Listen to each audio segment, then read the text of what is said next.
तो इनके यहाँ समस्या तो आनी आनी है, क्राइसिस तो होनी है। अभी तो 200 400 लीटर लोग डीजल भर रहे हैं, इसका मतलब आप क्या समझ रहे हैं? एलपीजी सिलेंडर के लिए 4 बजे से लाइन लगा रहे थे, तो क्या पेट्रोल डीजल के लिए रहती है? यस, बिल्कुल लगेगा। इनकी असफलता है, इन्होंने कुछ किया क्या? बस इन्होंने यूजीसी लगाते हैं, बस केवल अच्छा, समाज को बांटने का काम करेंगे ये। देखिए, तेल का दाम बढ़ा है और यहाँ इससे अब कालाबाजारी भी शुरू हो जाएगी। लेकिन एक चीज और है, मैं अपनी बात बता दे रहा हूँ। हाँ।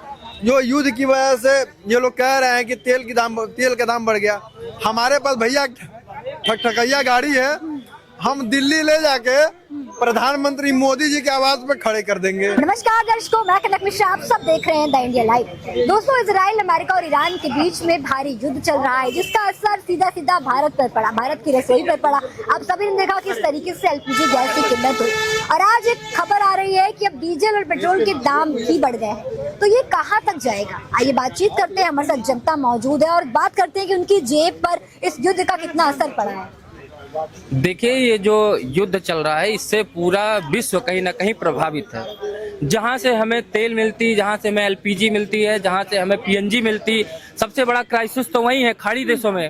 आप देख रहे होंगे कि अभी कल देखे होंगे कि पहले इजराइल ने हमला कर दिया ईरान के सबसे बड़े एलपीजी वाले प्लांट पर। तो ईरान ने भी बदला लेते हुए कि विश्व की सबसे बड़ी एलपीजी यानी कि कतर में उसको तबाह कर दिया। जहां पर भारत में, अपने भारत देश में 45 से 50% एलपीजी की पूर्ति करने वाला जो सबसे बड़ा प्लांट था, वही बर्बाद हो चुका है।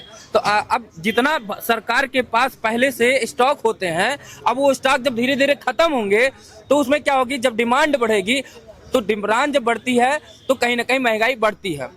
लेकिन ये कहना चाहूंगा कि पेट्रोल डीजल की कमी नहीं होगी, लेकिन इसमें थोड़ा बहुत प्राइस जरूर बढ़ सकता है। क्योंकि अभी आपने देखा होगा कि पहले 82 रुपया 83 रुपया पर बैरल था। अब लगभग उम्मीद जगाई जा रही है कि इस युद्ध से लगभग 200 बैरल डॉलर चला जाएगा। तो जब वहां से महंगा आएगा तो सरकार यहाँ कितनी सब्सिडी देगी? यहाँ की इकोनॉमी भी बचाना है। एक तरफ गैस की दिक्कत, दूसरी तरफ डीजल और पेट्रोल की दिक्कत हो जाएगी। तो कहीं ना कहीं इसका असर वैश्विक लेवल पर हो रहा है, सिर्फ भारत में नहीं हो रहा है। लोगों से यही अपील है कि पैनिक ना हो। लोग जानते हैं सबसे ज्यादा पैनिक हो जा रहे हैं और इकट्ठा करना शुरू कर देना। जब आप इकट्ठा करना कोई चीज शुरू कर देंगे तो कहीं ना कहीं उसकी सप्लाई कम हो रही है और डिमांड ज्यादा हो रहा है, तो महंगाई अपने आप बढ़ जाएगी। सिलेंडर की तरीके अब पेट्रोल पंप पे भी लाइन लग रही है, लोग बोतलों में ले जा रहे हैं। आज भी कई लोगों को मैंने देखा है कि वो गैलन भरा के लेके जा रहे हैं। अच्छा। अब जब वो गैलन भरा के ले जा रहे हैं, इस पे सरकार को भी कहीं ना कहीं पेट्रोल टंकी वालों को हिदायत देनी चाहिए कि जो आ रहे हैं 50 लीटर 40 लीटर तेल भरवा के ले जा रहे हैं, क्यों इनका आधार लीजिए, पहले आधार लीजिए। जो 40-50 लीटर लेके जा रहे हैं, भाई 40-50 लीटर ले जाके कहाँ भरोगे तुम? सही बात। अपने आपको इतने डीजल की जरूरत है, पेट्रोल की, तो आप अपनी गाड़ी फुल करवा लो। लेकिन उसके बाद आप गैलन भर के क्यों ले जाओगे? भाई घरों में रखोगे क्या? इसके लिए सरकार को चाहिए सबका आधार जमा करवाएं, और जो इस तरीके से कालाबाजारी करे, रासुका जैसे उनके ऊपर FIR दर्ज हो, उनको जेल भेजा जाए, तब लोग डरेंगे। नहीं तो ऐसे लोग कालाबाजारी, अब जिनके पास पैसा है वो कालाबाजारी कर लेंगे, पिस जाएगी इसमें गरीब जनता। देखिए, तेल का दाम बढ़ा है और यहाँ इससे अब कालाबाजारी भी शुरू हो जाएगी। लेकिन एक चीज और है, मैं अपनी बात बता दे रहा हूँ। हाँ। जो युद्ध की वजह से ये लोग कह रहे हैं कि तेल का दाम बढ़ गया। हमारे पास भैया ठकठकैया गाड़ी है, हम दिल्ली ले जाके प्रधानमंत्री मोदी जी के आवाज पे खड़े कर देंगे। अच्छा, गाड़ियाँ खड़ी कर देंगे? हाँ, उन्हीं के आवाज पे ले खड़ी करेंगे कि मोदी जी अब तेल और भराने की क्षमता हमारे में नहीं है।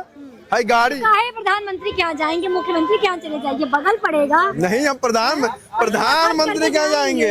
पैसा खर्च करके इतना जाएंगे, बगलिए चले जाए। नहीं, इसका पेट्रोलियम का जो रेट तय करता है वो केंद्र सरकार, इसीलिए हम मुख्यमंत्री जी के हैं, नहीं तो अमित शाह जी के यहाँ। दोनों में से किसी का घर हमको जल्दी मिल जाए, उसी के यहाँ गाड़ी खड़ी कर देंगे। भैया जैसा को दे देना बेचारे। वही ऐसे हालात क्यों आए? ये केंद्र सरकार का फेल्योर है, ये केंद्र सरकार की असफलता है जो स्पष्ट दिखाई दे रही है। अभी समझ जाएं, अभी सभी देशों के राष्ट्राध्यक्षों से वार्तालाप करके इस युद्ध को शांत कराने का काम किया जाए, नहीं तो आने वाले समय में बहुत त्राहिमाम होगी जनता। कह रही है हम तो नहीं शांत होंगे, ईरान को खत्म करेंगे। अरे देखो, सभी जब राष्ट्राध्यक्षों को बैठाया जाए, इसकी एक समिति बनाया जाए और सब लोग मिल करके इसकी बात को आगे बढ़ाने का काम करें तो युद्ध में विराम लगे, अन्यथा बहुत बड़ी दुर्दशा होने के संकेत हैं। ये इनको भंडारण करना चाहिए था केंद्र सरकार ने भंडारण नहीं किया और अन्य देशों ने भंडारण कर लिया, लेकिन हमारे केंद्र सरकार ने आज तक कोई भंडारण नहीं किया। इन्होंने टैंक नहीं बनाए अपने, तो इनके यहाँ समस्या तो आनी आनी है, क्राइसिस तो होनी है। अभी तो 200 400 लीटर लोग डीजल भर रहे हैं, इसका मतलब आप क्या समझ रहे हैं? एलपीजी सिलेंडर के लिए 4 बजे से लाइन लगा रहे थे, तो क्या पेट्रोल डीजल के लिए रहती है? यस, बिल्कुल लगेगा। इनकी असफलता है, इन्होंने कुछ किया क्या? बस इन्होंने यूजीसी लगाते हैं, बस केवल अच्छा, समाज को बांटने का काम करेंगे। ये डीजल पेट्रोल पर इन्होंने, गैस पर कोई काम नहीं किया इन्होंने, जो समाज हित में, राष्ट्र हित में। यूजीसी पे कह रहे हैं बराबरी पे लाएंगे यूजीसी। हम कहते हैं क्या लाएंगे? ये जो डिस्ट्रीब्यूशन था उसको तो यहाँ पे जाहिर कर दिया ना, समाज में बांटने का काम तो कर दिया ना, वातावरण तो खराब कर दिया। तो कोर्ट में है विचाराधीन मामला, इन्होंने कौन सा ऐसा कदम उठाया? आप इसको समझने का प्रयास करिए कि इन्होंने ऐसे कोई कार्य नहीं किए जो आज इनको करना चाहिए था। जनता आज बहुत परेशान है। अभी तो गैस में लाइन लगा रही है, आने वाले समय में पेट्रोल और डीजल के लिए भी लाइन लगाएगी। आप आज से ही देख लीजिए, अभी डीजल पेट्रोल के दाम बढ़े हुए हैं, 3-3, 4-4 रुपए बढ़ा दिए। आने वाले समय में 10 दिन 15 दिन में ये और त्राहिमाम होगी जनता। इसलिए इस पर लगाम लगना चाहिए और ज्यादा से ज्यादा भंडारण करना चाहिए और तेल की पर्याप्त व्यवस्था इनको कर देनी चाहिए। क्या कहेंगे आप सर? नहीं, अभी आपने कहा समानता लाने के लिए यूजीसी लाए हैं। जितने जातिगत कानून बनेंगे, धर्म के नाम पे, जाति के नाम पे जो कानून बनेंगे, उनसे समानता नहीं बल्कि 300 गुना असमानता फैलेगी। वहाँ समानता नहीं फैलेगी।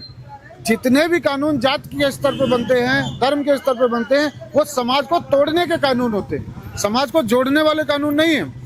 अगर आपको कानून ही सख्त करने, तो आपकी न्यायपालिकाएं मजबूत करिए, करप्शन खत्म करिए, जो आपकी प्रशासन की व्यवस्थाएं हैं उनको दुरुस्त करिए, तो आप जाके कहीं ना कहीं कानून को। रेट बढ़ गया डीजल पेट्रोल का। डीजल पेट्रोल का रेट बढ़ जाएगा, ऐसा एक चीज है। कई बार कई समस्याएं आती हैं और एकदम से रेट बढ़ जाते हैं, और जब रेट बढ़ जाते हैं समस्याएं खत्म हो जाती है। जब आपूर्ति शुरू हो जाती है, बाकायदा हो जाता है, तब भी क्या रेट वापस कम होते हैं? कम नहीं होते। सरकार को उन चीजों पे ध्यान रखना चाहिए कि भाई समस्या आज आई है। अब जिस तरीके से आज गैस सिलेंडर की दिक्कत आ रही है, लोग सड़कों पे हैं और मोदी जी बयान दे रहे हैं, ऊँट पर नहीं, बहुत गंदे बयान दे रहे हैं। अच्छा। कि नाले में पाइप डाल दो। अच्छा। अब ये कौन सा आप भाषा प्रयोग कर रहे हैं? अगर व्यक्ति आपसे रोजगार मांगे तो आप कह दो पकौड़ों को लो, रील बनाओ। आपसे अगर कोई व्यक्ति गैस मांगे तो आप कह दो नाली में पाइप डालो। आप कैसे प्रधानमंत्री हो? मजाक बना रखा है आपने। जिस समय पे स्थिति में लोग पैनिक हैं, वहाँ पे आप उनको तसल्ली देने की बजाय मजाक उनका उड़ा रहे हैं। जनता का मजाक उड़ा रहे हैं आप, और जनता ने अगर चुनाव में आपका मजाक उड़ाना शुरू किया तो आप कहीं नहीं, दूर दूर तक दिखाई नहीं पड़ोगे। ये सरकार अगर जिस तरीके से ये शुरू से लेके जब से आए हैं, कभी नोटबंदी के नाम पे जनता सड़क पे है, कभी कोरोना में, मतलब जब से ये आए हैं तब से सड़क पे ही है, केवाईसी के नाम पे सड़क पे है। अब 3-3 बार केवाईसी करते हो आप, 1-2 हजार रुपए आपको डालना है किसान निधि में, उसके लिए आप बुजुर्ग लोग हैं वो लाइनों में लग लग के केवाईसी में दौड़ रहे हैं। ये आपकी कौन सी व्यवस्था है भाई? एक बार आप जाके सीधे सीधे डायरेक्ट आधार कार्ड को क्यों नहीं मजबूत कर रहे हैं? आधार कार्ड को बनने वाली जो प्रणाली है उसको मजबूत क्यों नहीं करते? क्यों फर्जी है? क्यों? हाँ, आधार कार्ड के लिए संशोधन कराओ, जन्म प्रमाण पत्र के लिए लाइन लगाओ। इन्होंने कागज में उलझा रखा।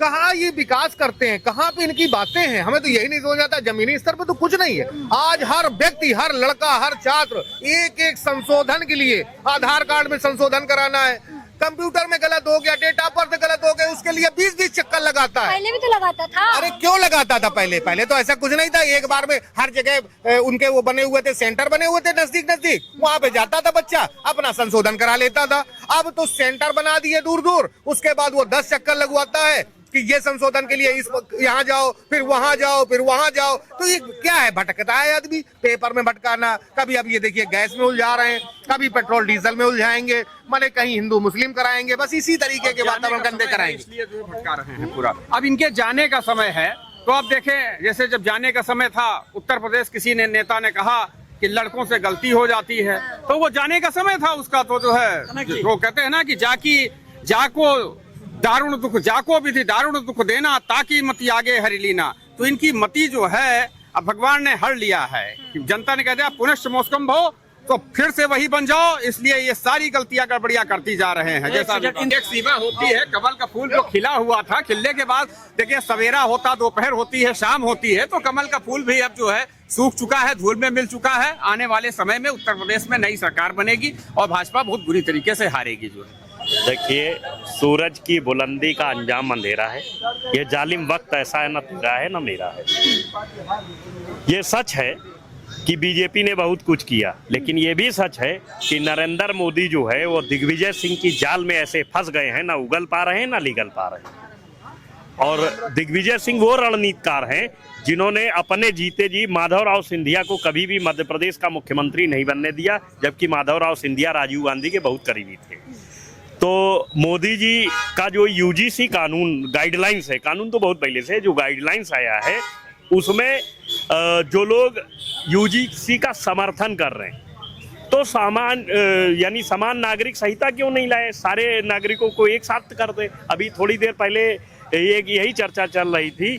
तो चर्चाएं करना अलग चीज है, लेकिन देश की जो कानून व्यवस्था है, हमारे यहाँ अधिकारों की जिक्र सब में है, लेकिन दायित्व तो कहीं भी निर्धारित नहीं है। पेट्रोल महंगा हो गया, अरे डीजल महंगा हो गया, पेट्रोल महंगा हो गया है, डीजल महंगा हो गया है। यह बताइए कि परिस्थितियां जब ये आएंगी, आप अपने आप को भौतिक सुख सुविधाओं का आनंद लें, लेकिन उनके वसीभूत अपने आप को क्यों कर लेते हैं? सिलेंडर की तरीके अब पेट्रोल के लिए भी लाइन लगानी पड़ेगी। अरे जब परिस्थितियां ये आएंगी, इसीलिए कहते हैं भौतिक सुख सुविधाओं का आप जो है उनका लाभ उठाइए, लेकिन उनके जिस दिन आप वशीभूत हो जाएंगे तो आप जो है मानसिक रूप से गुलाम, आर्थिक रूप से गुलाम हो जाएंगे। इसीलिए कहा गया है। परिस्थिति क्या चल रही है, अभी और युद्ध तेज हो सकता है, और भी अगर देश पर ही किसी का अटैक हो जाए, तो यही जो डीजल पेट्रोल के लिए लोग रोने वाले हैं, यही लोग सड़क पर नंगा नाच करेंगे। और इस तरीके से देश की रक्षा जो है देश के सैनिक करते हैं। उनसे पूछे, वो तो 24 घंटे वहां लगे रहते हैं। दोस्तों, हमने तमाम मुद्दों पर बातचीत करी है। ईरान, इजराइल और अमेरिका के बीच जो युद्ध चल रहा है, उसका सीधे असर भारत पे पड़ रहा है। अभी एलपीजी सिलेंडर महंगा हुआ, उसके क्राइसिस हुए, अब डीजल और पेट्रोल भी महंगा हो गया है। दोस्तों, डीजल और पेट्रोल महंगा हो गया, इस पर आपकी पर्सनल राय क्या है, हमें कमेंट में जरूर बताइएगा। और तमाम ऐसी अपडेट जानने के लिए बने रहें कैमरा पर्सन शीला राय के साथ। मैं कनक मिश्रा, आप सब देख रहे हैं द इंडिया लाइव।